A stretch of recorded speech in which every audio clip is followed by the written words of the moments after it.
who say mine no day, Monday papa. Unia, mame emfa umbra Parliament. Afenyo markings ninsa egu ninsa yam a unia enye asem koto akra. Na allegations bia wo raise efa Interior Ministry ho efa illegal recruitment claims a unia ma papa no eho ekoka adwemu no Afenyo markings finally wapa chow atwen assign say your kaye no kribie anim yemfa enche no na Parliament House of Ghana the flyer aba abontin so yajimra onua ye ebo ye nchiremu na was a parliament alert eno ena ya project ato screen so the amount was a statement on illegal recruitment scam. Minority leader Honorable Afenyo apologizes and retracts illegal recruitment claims made against Interior Ministry. Next, so far no, it's a bema any de wako edwane. Afenyo markings was waka nenso wanwe waka watwe assign. Na Mr. will say yembo inra insimnim abra wajemre ewo Parliament House of Ghana and obo yinchiremu based on issue ya meka ho asem. Shene so am say haksi GH Politics Avenue. Mame sanka comment under the comment section constructively. Nyame shira say why nisa ede amame. Yonko insimfo anim. Let's take you to Parliament now. The Minority Leader, Alexander Afenyo has apologized to the Interior Minister and withdrawn claims he made about the ongoing recruitment into the security services a day after he was referred to the Privileges Committee in Parliament. The First Deputy Speaker has ordered that all the remarks Afenyo made and the complaint by the Interior Minister be expunged from parliamentary records. The Minority Leader on Friday, after the President delivered the State of the Nation address, indicated, among other claims, that the ongoing recruitment into the internal security services is a scam. As well, he indicated that the AI-powered aptitude test is financially burdening Ghanaians, especially those in rural areas without strong internet connection. The Interior Minister on Tuesday cited him for contempt, after which he was referred to the Privileges Committee. But he has apologized and withdrawn those comments. As colleagues, when a member feels strongly about a statement which is unintended, the right thing to do is to withdraw and apologize to him. Mr. Speaker, I proceed to do so and to assure him that concerns that would arise out of any matter shall be properly brought to his attention. But on this matter, as I've said before, I will repeat it for Hansa, that anything related to him or his ministry is withdrawn. And again, apologies to him. Minister for the Interior, Muntaka Mohammed Mubarak, says although he feels hurt, he would accept the apology and advise all members of Parliament to be guided when making such utterances. It is painful to be wrongly accused or your action to be misconstrued and be labeled differently from the intention that you have, especially when it's connoted with criminality and heavy wrongdoing. Who am I to say that I'm going to play God and I will not accept it? I accept it wholeheartedly, and I pray that this guides all of us. And if the debate or the comment made yesterday in any way was also hardship and the House decided that both or all that should be expunged, I think That may do all of us a lot of good. Consequentially, the First Deputy Speaker, Bernard Ahiafo, has dropped the referral of the Minority Leader to the Privileges Committee and also directed that the said comment he made be expunged from parliamentary records. This also includes the complaint made by the Interior Minister, which yielded in the referral of the Minority Leader to the Privileges Committee. I would order that the referral to the Privileges and Immunities Committee for examination, inquiry, and reports is accordingly withdrawn. I will further direct that those words complained about said by the Minority Leader is accordingly ordered to be expunged from the record as if it does not exist. By so doing, the matter is put to rest. And Ghana and St. Kitts and Nevis have signed a visa exemption for both countries to deepen ties and cooperation. Prime Minister of St. Kitts and Nevis, Dr. Terence Michael Drew, has disclosed that President John Dramani Mahama's speech at the 2025 United Nations General Assembly played a key role in his decision to seek close engagement with Ghana.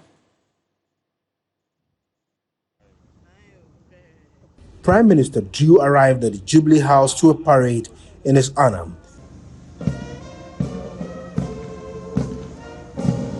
The two leaders, after exchanging the pleasantries, walked into bilateral discussions. The focus of the two leaders was cooperation in areas of health, tourism, education, and cultural exchange.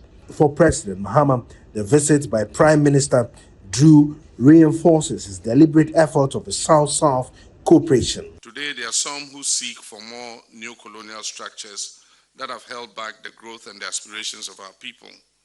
Some are bold to speak of a new form of colonization of resources that will enable them to sustain a Western civilization that serves their kind.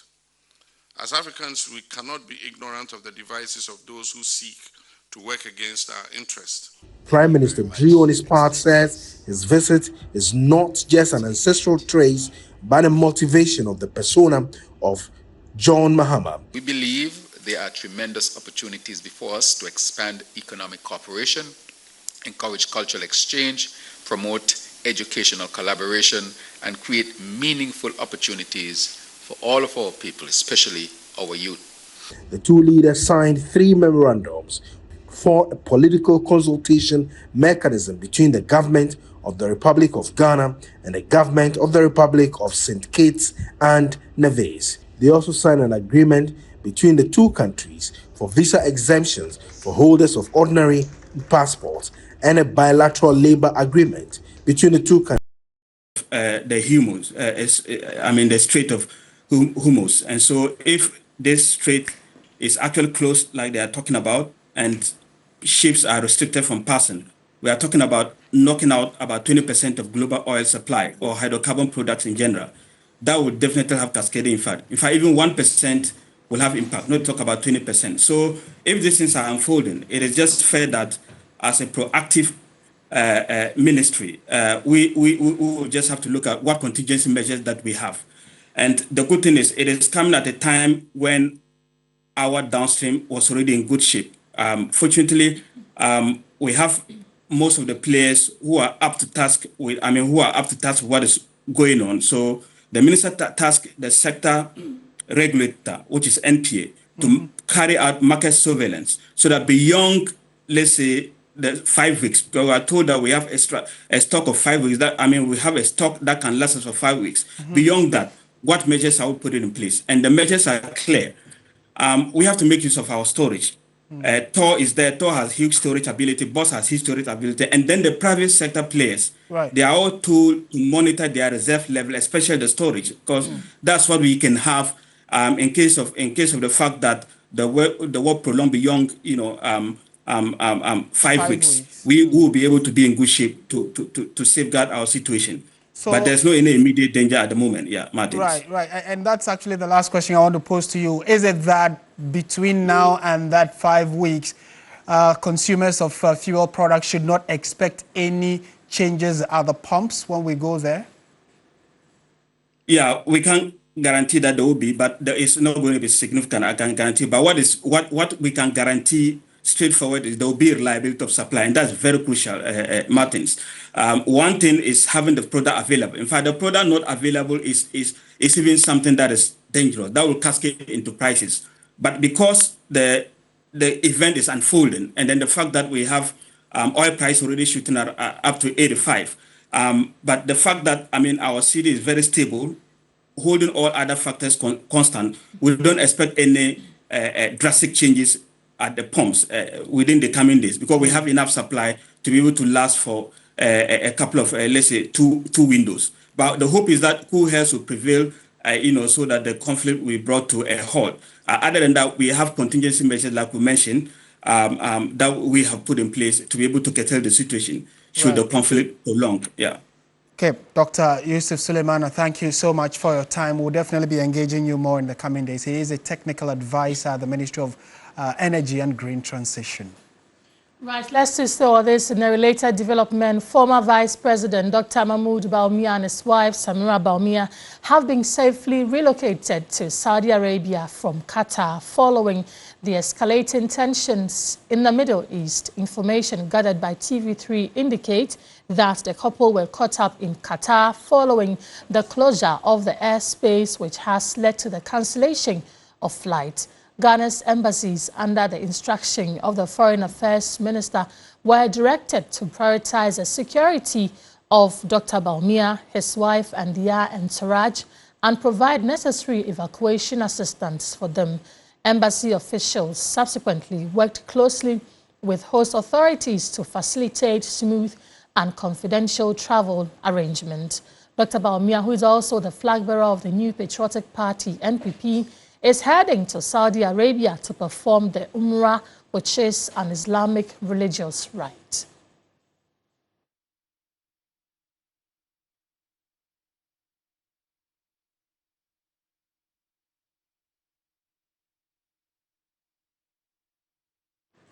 Right, let's move away from that and do some politics, because the Ayawaso East by-election was held peacefully on Tuesday, March 3, 2026. The election saw the NDC's Baba Jamal win the seat. Only 16,928 out of the over 50,000 registered voters turned out to cast their ballots. Baba Jamal will represent the constituency in the 9th Parliament, serving the unexpired term of Nazaturi Muhammad, who passed away in January. However, there was a delay in announcing the results, which took almost 6 hours after the close of polls. For a constituency in the heart of the capital city, Accra, and with such low turnout, questions are being asked about whether the Commission piloted the electronic system promised at IPAC and what measures should be taken going forward to ensure early release of results.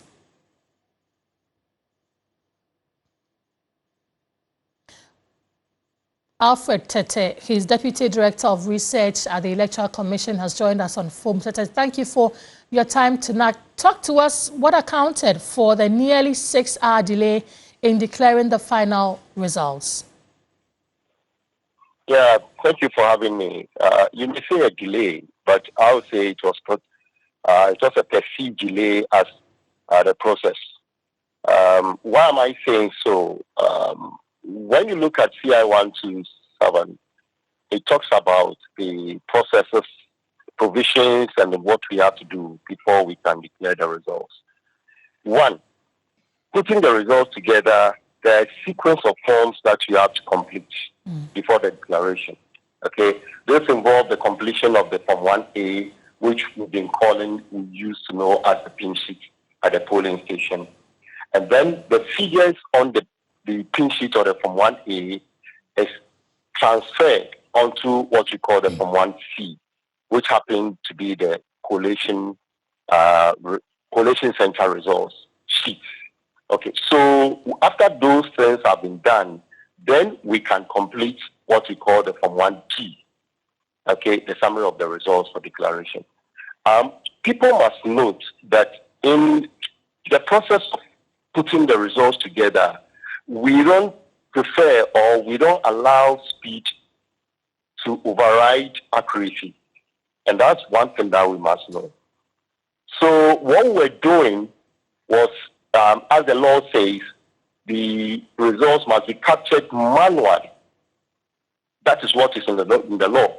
But the Commission has gone further to add the electronic way of capturing the results as well, by projecting the results using Excel sheets. Okay. So what we do is that as the manual aspect of the results is being captured on the Form 1C, we are also capturing the results electronically and projecting it for transparency's sake. Now, after that has been done, what you have to do is to make sure that you reconcile the manual tabulation of the figures on the Form 1C and what has been done on the computer. Right. So that was what was going on. And then we realized that manually, when they finish, they use manual calculator to add the figures up. So we realized can you hear me? Can you hear me? Yes, so we're in the era where there's a lot of the use of AI and digitalization. Going forward, how is the Commission looking at infusing all of this into the work you do so that you don't have to do both the manual calculation and then the electronic calculation, where you have to take a manual calculator and calculate as much votes as that what we recorded in the last elections? Okay, if we are to take your concern or what you're suggesting, okay, it should be something that the Commission have to engage stakeholders, okay, because it will go to the heart of the law, okay. So indeed, if stakeholders build consensus and agree that this is the way, together with the Commission, that's the way we should go, then we can go that way. Right. But till now, the law is what we're using. So it means there has to be a change of the law to ensure that the EC cannot move to digital in calculating or collating your results. Well, we get that. Thank you for talking to us. Fred Tace, Deputy Director at the Electoral Commission. We're shifting our attention to some other stories now. The Domestic Violence and Victim Support Unit, DOVSU, Circuit Court has granted 33-year-old Latifa Salifu, a trader who allegedly stole a 4-year-old baby at the Mamprobi Polyclinic, a bail of 200,000 Ghana cedis with 2 sureties. The mother of two, has been charged with 1 count of stealing, but has pleaded not guilty. Lord Eduasare reports. During proceedings on Wednesday, March 4, the prosecution led by Chief Inspector Opoku Enyeje informed the court that the police had completed the investigations and had filed an amended charge sheet. They therefore sought the court's permission to substitute the old charge sheet with the amended one and for the plea of the accused to be taken. The court then struck out the old charge sheet and took the plea of Latifa Salifu. The 33-year-old trader pleaded not guilty to the charge of child stealing. According to the facts of the case, the complainant, a 29-year-old trader living at Jamestown, delivered through a cesarean section at Mamprobi Polyclinic. Chief Inspector Opoku Enyeje noted that the baby was subsequently referred to the Kolibu Teaching Hospital after being diagnosed with jaundice. On February 17, 2026, while the mother was at the recovery ward, a woman dressed in a peach-colored scrub uniform, posed as a nurse, came to her bed around 4 a.m., looked at the baby and the mother, and left. At 7 a.m., the accused allegedly returned to the mother under the pretext of administering medication to the baby and vanished with the baby. The prosecutor added that nurses on duty searched the hospital premises but could not find the accused. The complainant subsequently lodged a report with the Mamprobi police. On February 18, 2026, a whistleblower informed the Dansoman police that the accused had been seen with the baby at the Kolibu Teaching Hospital. Defense lawyers, led by Lawrence Nikwe, then prayed for bail for the accused, noting that she had been cooperative during investigations. Prosecution did not oppose the prayer for bail, but indicated that the terms should be such that the accused would be compelled to appear before the court when called upon. Presiding Judge Annette Sophia Isel then granted the accused a bail of 200,000 cedis with 2 sureties, with one to be justified. Additionally, the sureties must deposit Ghana cards with the court registry, and the accused has been further directed to deposit all travel documents. She is also to report to the investigator every Monday and Thursday at 1 p.m. The case has been adjourned to April 8 for continuation. Lord Idwasari, TV3 News, Accra. And still staying with the law, a justice of the Court of Appeal, Justice Ayawaso East, has raised concerns about systemic failures affecting criminal justice delivery in the country. Speaking to the media in Koforidua after the Justice for All program, she called on law enforcement agencies and prosecuting institutions to strengthen their systems to ensure more efficient justice delivery. The prisons remained overcrowded, with many inmates yet to stand trial, although the 1992 Constitution of Ghana stipulates that persons arrested or detained must be released unconditionally or on reasonable conditions if not tried within a reasonable time. The Constitution, however, does not clearly define what constitutes reasonable time. This gap has resulted in prolonged remand periods and a growing number of untried cases in prison custody.